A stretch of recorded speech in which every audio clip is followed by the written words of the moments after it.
Hello everyone, welcome back to the channel. So यहाँ पर हम रिवाइज करने जा रहे हैं इंडेमनिटी एंड गारंटी के चैप्टर को। सो बिना किसी देरी से चैप्टर को स्टार्ट करते हैं। सो कॉन्ट्रैक्ट ऑफ इंडेमनिटी, सिंपल सी बात है, आपको अभी तक सेक्शंस 2 तो याद हो ही गए होंगे कि इंडेमनिटी में सेक्शन 124 है, गारंटी में सेक्शन 125 है। इसकी मीनिंग डेफिनेशन देखते हैं कॉन्ट्रैक्ट ऑफ इंडेमनिटी का। A contract of indemnity is a contract where one party promises to save the other from loss incurred. एक ऐसी पार्टी जो दूसरी पार्टी को प्रॉमिस करती है कि उसे वो सेव करेगी लॉस से जो उसे अकर हुआ है, और वो लॉस भी कैसे कॉज हुआ है, कंडक्ट ऑफ द प्रोमिसर, जिसने प्रॉमिस करा है अगर उसके किसी काम से लॉस हुआ है, या फिर conduct of any other person जिससे उसे लॉस हुआ है। The person who gives protection, जो प्रोटेक्शन देता है उसे हम इंडेमनीफायर बोलते हैं, और the person who is protected उसे हम इंडेमनिटी होल्डर बोलते हैं। A contracts with B that if B suffers loss due to deal with C, अगर बी को कोई लॉस होगा सी के साथ काम करने से तो ए विल कंपनसेट हिम, तो ए बी को कंपनसेट करेगा। ए यहाँ पर इंडेमनीफायर है, बी यहाँ पर इंडेमनिटी होल्डर है। अब क्या नेचर होती है contingent, nature as contingent contracts. तो जो इंडेमनिटी है ना, ये एक कंटिंजेंट कॉन्ट्रैक्ट है, इसकी नेचर भी कंटिंजेंट कॉन्ट्रैक्ट की है। Contract of indemnity is a type of contingent contract because liability arises only when loss occurs, क्योंकि लायबिलिटी सिर्फ तभी आती है जब लॉस होता है। मीन्स लॉस मे हैपन और मे नॉट हैपन, देयरफॉर ये कंटिंजेंट है कि लॉस हो भी सकता है और नहीं भी हो सकता, इस वजह से ये कंटिंजेंट है। I hope this is clear. Let's move to the next point, features of contract of indemnity. अब हम स्टार्ट करेंगे कॉन्ट्रैक्ट ऑफ इंडेमनिटी के फीचर से। सो बिना किसी देरी से स्टार्ट करते हैं। पहला हमारे पास है 2 पार्टीज़ इन्वॉल्व। इसमें कितनी पार्टीज़ इन्वॉल्व होती हैं? इसमें 2 पार्टीज़ इन्वॉल्व होती हैं। प्रॉमिस टू कॉम्पनसेट लॉस, इसमें हम प्रॉमिस करते हैं कि लॉस के रिगार्डिंग कंपनसेट किया जाएगा। Loss must occur for liability, जो लॉस है ना वो लायबिलिटी देने के लिए हो, means loss must occur for liability, अगर लॉस होगा तो उसके लिए लायबिलिटी भी अराइज होगी। कैन बी एक्सप्रेस्ड और इम्प्लॉयड, जो कॉन्ट्रैक्ट ऑफ इंडेमनिटी है ये वर्ड्स के फॉर्म में एक्सप्रेस्ड भी हो सकता है या फिर आपके कंडक्ट के अकॉर्डिंग इम्प्लाइड भी हो सकता है। लॉस में arise due to promisor conduct और थर्ड पार्टीज कंडक्ट, लॉस जो प्रॉमिस कर रहा है उसके किसी काम से भी हो सकता है या फिर किसी तीसरे इंसान के काम से भी लॉस हो सकता है हमारे इंडेमनिटी होल्डर को। अब क्या एसेंशियल्स हैं एक वैलिड कॉन्ट्रैक्ट ऑफ इंडेमनिटी के? तो there must be a valid contract, सारे एसेंशियल एलिमेंट्स प्रेजेंट होने चाहिए। Promise to compensate loss present होना चाहिए। Loss must be definite and measurable, जितना भी लॉस होगा वो डेफिनेट होना चाहिए एंड मेजरेबल होना चाहिए क्वांटिटी की फॉर्म में। पार्टीज़ मस्ट बी कॉम्पिटेंट, दोनों पार्टीज़ कॉम्पिटेंट होनी चाहिए, इंडेमनीफायर भी और इंडेमनिटी होल्डर भी। फ्री कंसेंट मस्ट एग्जिस्ट, इन दोनों के बीच में फ्री कंसेंट होना चाहिए, किसी भी प्रेशर में आकर के ना कर रहे हूँ। मान लो ए बी को कॉम्पनसेट कर रहा हो और बी ए को प्रेशराइज कर रहा हो क्वेश्चन के थ्रू या फिर अनड्यू इन्फ्लुएंस के थ्रू, तो वो चीज़ प्रेजेंट नहीं होनी चाहिए। अब क्या राइट्स हैं इंडेमनिटी होल्डर के? इंडेमनिटी होल्डर की राइट्स आ जाएं या फिर rights of indemnity holder when sued आ जाए, आपको यही राइट्स लिखनी है। The indemnity holder can recover damages, indemnity holder damages को रिकवर कर सकता है। Amount he is force to pay in law suit, जो उसे कोर्ट में पैसा देना पड़ेगा, फोर्स जब वो किया जाएगा, जितने भी वो डैमेजेस पे करेगा उसके लिए वो सारे डैमेजेस रिकवर कर सकता है। Cost of suit, cost incurred in defending a case, किसी केस को लड़ने के लिए लीगल फीस जो उसे देनी पड़ेगी उसको भी रिकवर कर सकता है। अमाउंट पेड इन कॉम्प्रोमाइज़, मान लो अगर कॉम्प्रोमाइज़ हो जाता है, इफ़ इट वाज प्रूडेंट और it was authorised bye indemnifier, अगर अपने आप वो कॉम्प्रोमाइज़ कर लेते हैं या फिर इंडेमनीफायर की अथॉरिटी से वो कॉम्प्रोमाइज़ करते हैं, तब कॉम्प्रोमाइज़ में जो पैसा दिया गया होता है वो भी वो रिकवर करवा सकता है इंडेमनिटी होल्डर।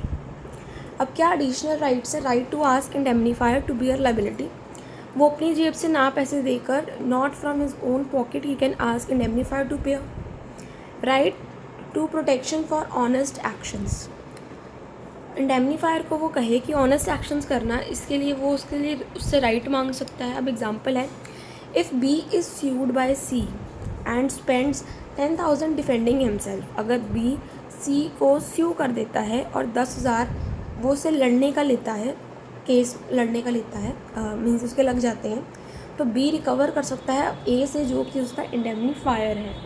अब इम्पॉर्टेंट केस देखते हैं, बहुत बार हमने ये करा हुआ है, प्रीवियस वीडियो में भी डिस्कस करा हुआ है, that is the case of Adamson versus Jervis. So facts क्या हैं? A acted on B's instruction and suffered loss. A ने बी के कहने पर काम करा और उसे लॉस हो गया। तो court held that A can recover loss, court held that A can recover loss from B. So A B से अपना लॉस रिकवर कर सकता है। कंक्लूजन क्या है? Indemnifier must compensate even if loss is indirect, अगर लॉस इनडायरेक्ट है। सो यहाँ पर ए ने बी के कहने पर काम करा और ए को लॉस हुआ है, तो ए बी से पैसे ले सकता है क्योंकि इंडेमनीफायर की वजह से उसे इनडायरेक्ट फॉर्म में लॉस हुआ है। तो this is the case of Adamson versus Jervis. मैं आपको ये केस प्रॉपरली एक्सप्लेन भी कर देती हूँ और फीचर्स वाले पॉइंट को भी हम डीप में एक्सप्लेन करते हैं। सबसे पहले हम स्टार्ट करते हैं फीचर्स को एक्सप्लेन करने से। फीचर्स मैंने आपको पॉइंट्स बता दिए थे, हम उसे प्रॉपरली एक्सप्लेन करते हैं। सबसे पहला पॉइंट है टू पार्टीज इन्वॉल्व। दो पार्टीज इन्वॉल्व होती है। Contract of indemnity always involve only two parties. The one is indemnifier and the second is indemnity holder. Indemnifier is the person who promises to compensate. Indemnity holder is the person who is protected. Unlike guarantee which has three parties, indemnity is simple and direct. Indemnity काफ़ी simple और direct है क्योंकि इसमें सिर्फ दो parties ही होती हैं। There is no third party whose default is required. तीसरे पार्टी का कोई डिफ़ॉल्ट यहाँ पे ज़रूरी नहीं होता है। The liability exists directly between these two. Next है promise to compensate loss. Loss compensate करने के लिए प्रॉमिस होता है। The core of indemnity is the promise to make a good a loss. किसी के लॉस को गुड बनाना है हमारा एक कोर पॉइंट होता है। The indemnifier agrees that if you suffer any loss I will compensate you. The loss may arise from his own actions या फिर actions of the another person, third party. Next है loss is essential. ये contingent in nature होता है। The contract becomes enforceable only when loss incurs. जो contract होता है वो तभी लॉ के अगेंस्ट इन्फोर्सेबल हो जाता है जब कोई लॉस अकर होता है इंडेमनिटी होल्डर को। This is why it is treated as a type of contingent contract. No loss no claim. अगर कोई लॉस नहीं होगा तो हम क्लेम भी नहीं कर सकते इंडेमनीफायर से। एक्चुअल और certain loss must exist. Actual loss होना चाहिए, कोई हमारे मन में ऐसे ही नहीं इनडायरेक्ट लॉस नहीं होना चाहिए। If no damage happen indemnifier has no liability. Next है cover specific type of loss. जो इंडेमनिटी में होता है वो कुछ स्पेसिफिक टाइप का लॉस होता है। Indemnity covers only the loss mention in the employed in contract. Contract में जो मेंशन है या फिर जो एम्प्लॉयड होता है उसी को ये मानता है। Not all losses are covered. हर प्रकार के लॉसेस को नहीं ये कवर करता। Only those agreed between parties. जो स्पेशल टाइप के कॉन्ट्रैक्ट, जो स्पेशल टाइप के लॉसेस पार्टीज़ के बीच में एग्री करे गए हैं उनके रिगार्डिंग ये होता है। This makes indemnity a limited protection not unlimited. Express और implied contract. Indemnity can arise in two ways. एक होता है एक्सप्रेस मीन्स क्लियरली रिटन और स्पोकन एग्रीमेंट। एक होता है implied arise from conduct relationship. मान लो आप में अगर बॉस या फिर ओनर का रिलेशनशिप, ओनर का boss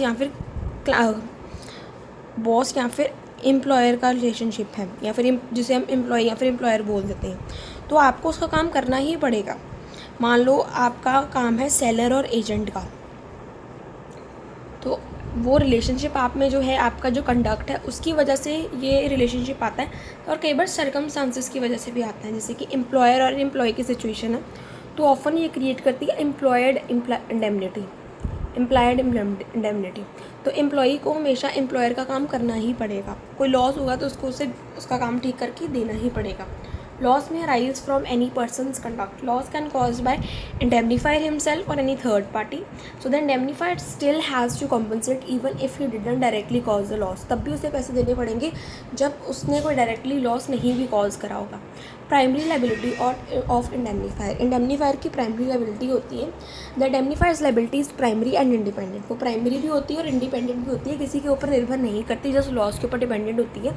he must pay when loss occurs it doesn't depend on someone else failure, किसी और के फेलियर पे वो नहीं डिपेंडेंट होती कि कहीं कोई बंदा नहीं दे सकता तो मैं कर देता हूँ, ऐसा नहीं होता। जब कोई घाटा होता है हमारे इंडेमनिटी होल्डर को तब वो अराइज हो जाती है। This is a major difference from guarantee. Protection against legal liability, legal liability के लिए प्रोटेक्शन होती है। जो इंडेमनिटी है वो प्रोटेक्ट करता है against legal actions, cost of law suits, जो लॉ सूट्स में खर्चा है उसको करने में मदद करता है, जो लीगली एक्शन टेकअप करे गए उसे गुड करता है, जो डैमेजेस पे कर रहे होते हैं उसको रिकवर करता है। So the indemnity holder doesn't need to bear legal burden alone, वो लीगल बर्डन खुद नहीं कैरी करता, उसके साथ इंडेमनीफायर भी उसकी मदद करता है। All essentials of valid contract required, contract of indemnity जैसा कि इंडियन कॉन्ट्रैक्ट 1872 का पार्ट है, तो इसमें वो सारे एलिमेंट्स प्रेजेंट होने चाहिए जो एक वैलिड कॉन्ट्रैक्ट के होते हैं। It must satisfy general contract rules like free consent, lawful consideration, competent parties, otherwise indemnity becomes invalid. अब लॉ जो हमारा केस था वो देखते हैं, एडमसन वर्सेस जार्विस का, वो जैसा हमने आपको एग्जांपल के थ्रू समझाया था। अब इसे प्रॉपरली इस केस को देखते हैं। जार्विस जिसके ऊपर केस किया गया है, तो एडमसन ने जार्विस के ऊपर केस करा है। Jarvis instructed Adamson to sell cattles, Jarvis ने एडमसन को बोला कि तुम जो कैटल्स है ना उसे सेल कर दो, ठीक है। अब एडमसन ने एक्ट करा in the good faith and sold them, उसने उसकी बात मानी और उसे सेल कर दिया।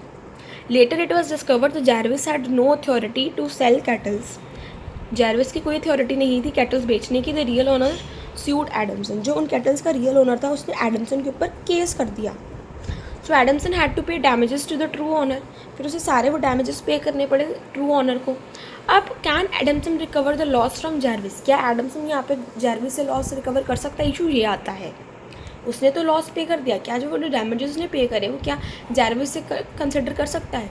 The court held that Jarvis must compensate Adamson, जो जार्विस है वो एडमसन को वो सारे डैमेजेस देगा।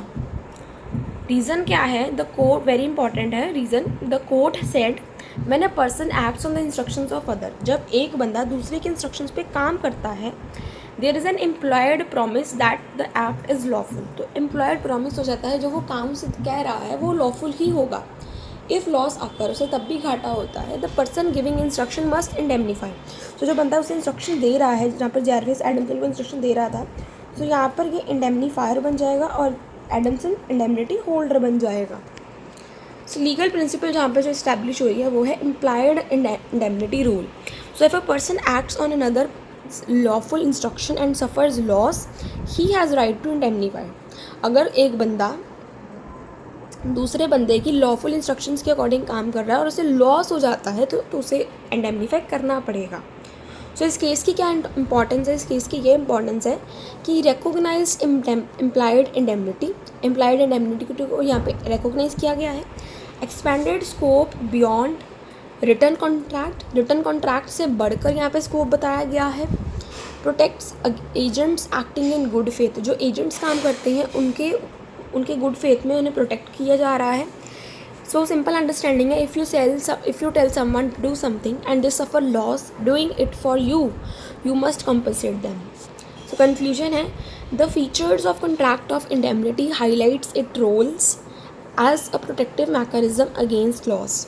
कॉन्ट्रैक्ट ऑफ इंडेमनिटी का फीचर ये हाईलाइट करता है, अपने रोल को हाईलाइट करता है कि वो एक प्रोटेक्टिव मैकेनिज्म है लॉस के against, with primary liability resting on indemnifier, जिसकी प्राइमरी लायबिलिटी इंडेमनीफायर की है। The case of Adamson versus Jarvis strengthen this concept by establishing the indemnity may arise even without express agreement, और जो case है Adamson versus Jarvis का वो ये strengthen करता है इस कंसेप्ट को कि जो इंडेमनिटी है वो इस्टेब्लिश हो जाती है even without express agreement, means words की स्पोकन या फिर रिटन फॉर्म में एग्रीमेंट ना होने के बावजूद भी इंडेमनिटी का रिलेशन इस्टेब्लिश हो जाता है, ensuring fairness where one party acts on another's person, जहाँ पर एक पार्टी दूसरे पर्सन के इंस्ट्रक्शंस पर काम करता है और उसकी इंडेमनिटी अराइज हो जाती है। अब नेक्स्ट हमारे पास आता है contract of guarantee. So contract of guarantee, शायद मैंने स्टार्टिंग में आपको 125 बोल दिया था इसका सेक्शन, लेकिन इसका सेक्शन है 126। एग्जैक्ट 124 के 2 सेक्शंस बाद आता है कॉन्ट्रैक्ट ऑफ गारंटी का, और इसके 2 सेक्शंस पहले कौन सा आता है? Contract of indemnity.